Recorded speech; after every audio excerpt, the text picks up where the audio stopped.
तळाशीचे सरपंच बबन जाधव आणि पंचायत समिती सदस्या वंदना जाधव यांनी जिल्हा परिषद सदस्य अरुण जाधव आणि त्यांच्या समर्थकांनी प्राणघातक हल्ला केल्याचा आरोप करत न्यायाची मागणी केली होती।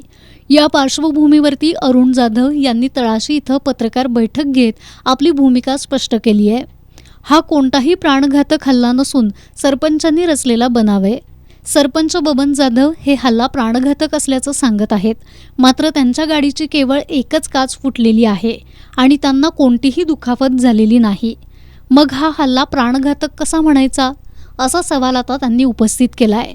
खोटे आरोप करून आपली बदनामी केली जात असल्याचं त्यांनी म्हटलंय। ग्रामपंचायत सदस्य सदाशिव चव्हाण यांच्या घरावरती हल्ला करून त्यांच्या वाहनांची तोडफोड करण्यात आली। तसंच सरपंच आणि त्यांच्या गटाकडून खोटे आरोप करून वातावरण बिघडवलं जात असल्याचा आरोप जिल्हा परिषद सदस्य अरुण जाधव यांनी केला। या पत्रकार बैठकीला सदाशिव चव्हाण, यशवंत राठोड, विजय जाधव, अरुण खोत, हंबीरराव जाधव, राजाराम खाडे, वसंत चव्हाण, शिवाजी कुदळे यांसह इतर पदाधिकारी उपस्थित होते।